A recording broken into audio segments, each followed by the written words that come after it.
दोस्तों नमस्कार। जम्मू कश्मीर में 10 वर्ष बाद हुए विधानसभा चुनाव शांतिपूर्वक संपन्न होने और उमर अब्दुल्ला द्वारा 16 अक्टूबर को मुख्यमंत्री की शपथ लेने के बाद यहां लोकतांत्रिक सरकार की बहाली एवं शांति कायम होने की आशा बंधी थी, परंतु ऐसा होता दिखाई नहीं दे रहा है।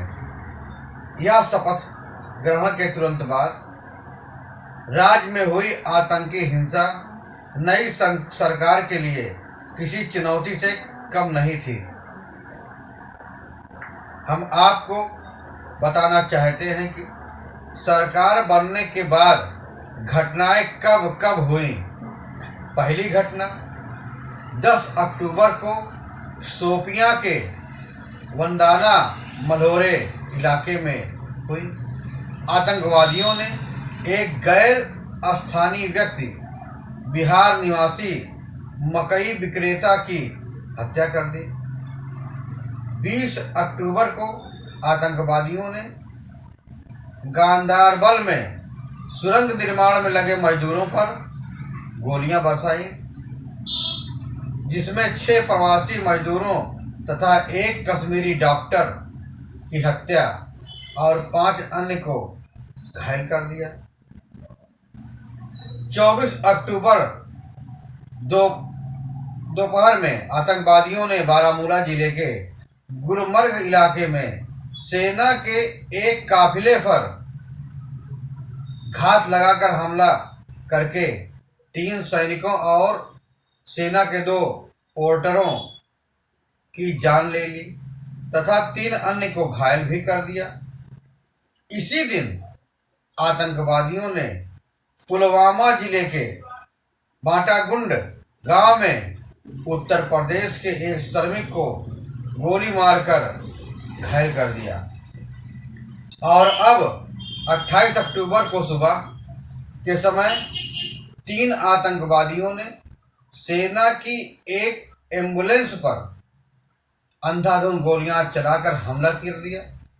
इस हमले में हमारे किसी जवान की हानि तो नहीं हुई, परंतु मुठभेड़ में आतंकवादियों को ढूंढ निकालने वाला 4 वर्षीय बहादुर कुत्ता फैटम आतंकवादियों की गोलाबारी में शहीद हो गया। एक और तो सेना ऑल आउट अभियान के तहत ऑपरेशन चला रही है, आतंकवादियों का सफाया करने में जुटी हुई है, परंतु दूसरी ओर पाकिस्तान समर्थित आतंकवादी हिंसा से बाज नहीं आ रहे हैं, जो चिंता का विषय है।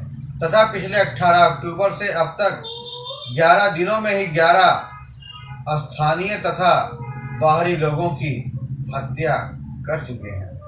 एक अधिकारी के अनुसार हमलों के लिए आतंकवादी ऐसे स्थानों का चयन करते हैं कि जिनके आसपास जंगल और पहाड़ियां जरूर हों, ताकि हमला करने के बाद वे घने जंगलों में और पहाड़ियों में जाकर छिप सकें, भाग सकें।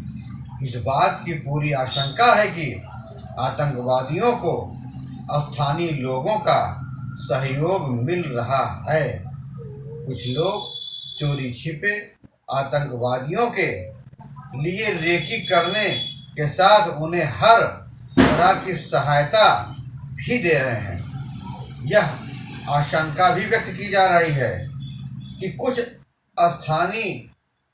स्थानों पर आतंकवादी स्थानीय लोगों से बंदूक के बल पर जबरदस्ती भोजन और अन्य प्रकार की सहायता भी प्राप्त करते हैं।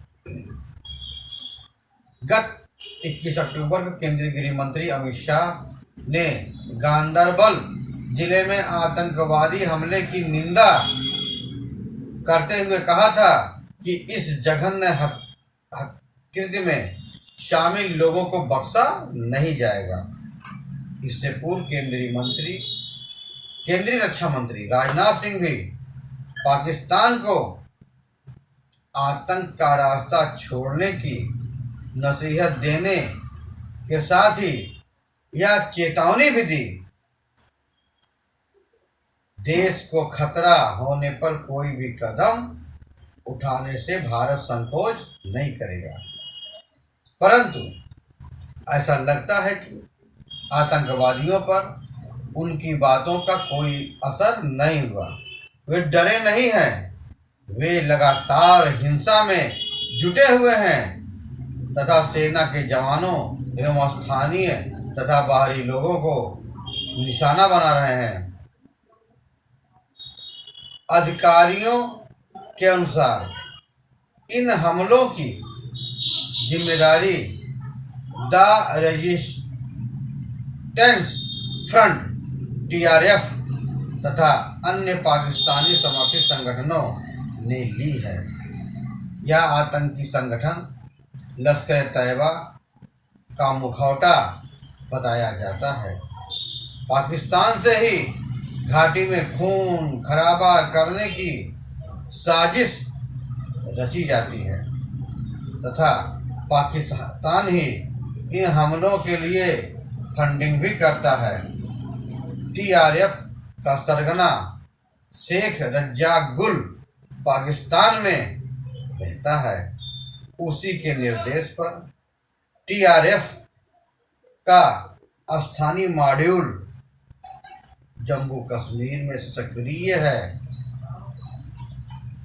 जिसने पहली बार कश्मीरी व गैर कश्मीरियों को निशाना बनाया है। इस तरह के घटनाक्रम के बीच सुरक्षा एजेंसियों, सुरक्षा विशेषज्ञों का कहना है कि केंद्रीय गृह मंत्रालय, जम्मू कश्मीर पुलिस, सेना तथा कानून बनाने वाली अन्य एजेंसियों को आतंकवादियों के विरुद्ध ठोस रणनीति बनाने की आवश्यकता है ताकि इनका सफाया हो सके। आपको यह जानकारी कैसी लगी? कृपया कमेंट बॉक्स में जरा बच के इस कार्यक्रम के बारे में अपना विचार जरूर दें, कमेंट अपना जरूर दें ताकि हम अपने खबरों की कमियों को जान सकें और उसे नए क्लेवर में आपके सामने प्रस्तुत कर सकें। धन्यवाद।